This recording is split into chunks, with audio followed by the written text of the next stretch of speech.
참 예수님, 오늘은 어느 영에 이끌릴 것인가 하는 제목으로 강론 말씀을 드리겠습니다.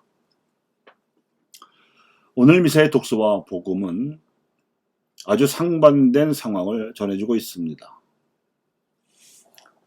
히브리서의 독서에서는 저자가 이스라엘의 영웅이나 위인으로 추앙받았던 인물들이 자신들의 신앙과 신념을 위하여 박해를 감수하면서 광야와 산과 동굴과 땅굴을 헤매고 다녀야 했던 사연을 전해 주었습니다. 그런데 복음에서는 예수님을 만나신 사람이 마귀에 들려서 밤낮으로 무덤과 산에서 소리를 지르고 돌로 제 몸을 치고 했던 사연이 나왔습니다. 겉모습이 비슷해 보이지만 사연은 완전히 다른 상황인 것입니다. 히브리서의 저자는 구약 성경을 훑다시피 하면서 이스라엘의 영웅과 위인 여러 인물을 불러내었습니다. 뛰어난 판관들과 다윗 그리고 많은 예언자들도 소환하였습니다. 그리고 그 인물들을 공통적으로 평하기를 믿음이 뛰어났고 정의를 실천하였으며 약속된 것을 얻었고 그 중에 어떤 여인들은 부활신앙으로 현세의 고난을 이겨내기도 하였다는 것입니다. 과연 구약의 영웅들은 큰 고난을 견뎌냈습니다. 조롱과 채찍질은 물론 결박당하고 투옥되었으며 돌에 맞아 죽기도 하고 톱으로 잘리기도 했는가 하면 칼에 맞아 죽기도 하였습니다. 궁핍과 고난과 학대를 받으며 짐승 가죽만 두른 채 광야와 산과 동굴과 땅굴을 헤매고 다녀야 했습니다. 거룩한 영의 이끄심을 받았기에 가능한 삶입니다. 그 반면에 마르코는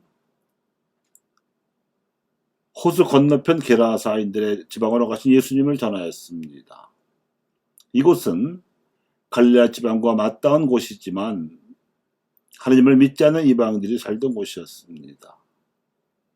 구약의 영웅들이 하나님 백성을 위하여 이방 세력들과 대결했다면 예수님께서는 제자들만 데리시고 마귀가 득실거리고 있는 적진으로 뛰어드신 셈이었습니다. 마귀는 믿음이 없이 허약한 이들에게 들어가서 죽음의 그림자가 어른거리는 무덤가에서 살게 하고 있었습니다. 하지만 그 마귀에 들린 부마자는 그 고통에서 벗어나고 싶은 열망으로 예수님을 제발로 찾아봤습니다. 그런데 예수님께서 만나신 그 부마자는 족쇄와 쇠사슬에 묶여 지내야 했는데 이는 아마도 마귀의 힘을 알지 못하는 가족과 마을 사람들이 행한 조치였겠지만 마귀의 힘은 쇠사슬도 끊어버리고 족쇄도 부술 만큼 강했습니다. 벗어나고 싶어도 벗어날 수 없어서 괴로웠던 부마자는 자신도 마귀의 힘을 이겨낼 수 없자 밤낮으로 무덤과 산에서 발광을 하며 자해 행위를 서슴지 않았습니다. 생지옥과 같은 고난 속에서 살다가 드디어 자신을 찾아와 주신 메시아를 만났던 것입니다. 그가 멀리서부터 예수님을 보고 달려와서 그 앞에 엎드려 절한 행동 자체가 그 부마자의 간절한 심정을 대변합니다. 하지만 그 부마자는 입이 있어도 자신이 하고 싶은 말을 할 수가 없었습니다. 마귀가 그의 입을 틀어막고 대신 자기가 하고 싶은 말을 해버렸기 때문입니다. 마귀는 예수님을 만나자마자 그 정체를 알아보았고 쫓겨날까봐 겁이 났습니다. 그래서 큰 소리 항의조로 애원을 했습니다. 지극히 높으신 하느님의 아들 예수님, 당신께서 저와 무슨 상관이 있습니까? 하느님의 이름으로 당신께 말합니다. 저를 괴롭히지 말아 주십시오. 마귀가 하느님의 이름으로 하느님의 아드님께 말을 하고 있는 이 기막힌 상황에서 예수님께서는 단 한 말씀으로 그 마귀를 쫓아내 버리셨습니다. 더러운 영아, 그 사람에게서 나가라. 이렇게 마귀를 상대하시는 예수님은 그의 이름을 부르심으로써 마귀를 제압하고자 하셨는데 이는 예수님께서 마귀와 마귀 들린 이를 분리해내시려는 행동이었습니다. 그리고 그 마귀는 꼼짝없이 대답하기를 수가 많아서 군대라고 불리운다고 대답을 했습니다. 결국 그 군대 마귀는 2,000마리나 되는 많은 수의 돼지떼 속으로 들어가는 운명을 맞이했고 놀란 돼지떼와 함께 호수 속으로 들어가 버렸습니다. 수장되어 버린 것입니다.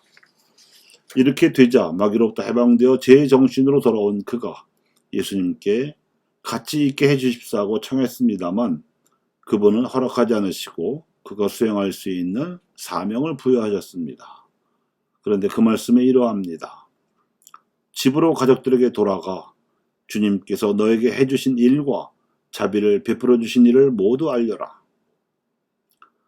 그러니까 예수님께서는 이 구마 기적을 두고 당신이 하신 일로 표현하지 않으시고 성령께서 해주신 일로 표현하신 겁니다. 이 일이 성자와 성령의 합동작전임을 암시하신 것입니다. 성령의 이끄심에 따르기로 우리의 자유의지를 행사하면 우리도 마귀의 모든 유혹과 속박에서 해방될 수 있습니다. 책임있게 각자의 자유를 행사해야 할 필요가 여기에서 나옵니다. 자유로부터 도피하는 것은 책임 회피일 뿐입니다. 자신의 자유를 책임있게 행사할 줄 아는 때부터 사람은 성령 안에서 새로 태어나는 부활의 가치를 누리게 됩니다. 반면에 자신의 자유를 포기하고 대중의 유행사주에 내어 맡기는 순간부터 사람은 누가 놓은 줄도 모르는 족쇄와 쇠사슬에 매여서 살아가는 것입니다. 우리가 주체성과 정체성을 지니고 살아간다는 것은 우리를 이끄는 힘을 성령으로 모시는 것입니다. 그 중간은 우리가 바란다고 해도 존재할 수 없습니다.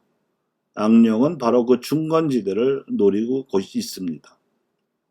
예수님께서 성령을 보내주시기 전에 구약의 의인들도 성령의 이끄심을 받아 그토록 영웅적인 삶을 살아낼 수 있었다면 지금에서는 더 말할 나위도 없이 우리는 예수님의 성령을 받을 수 있습니다.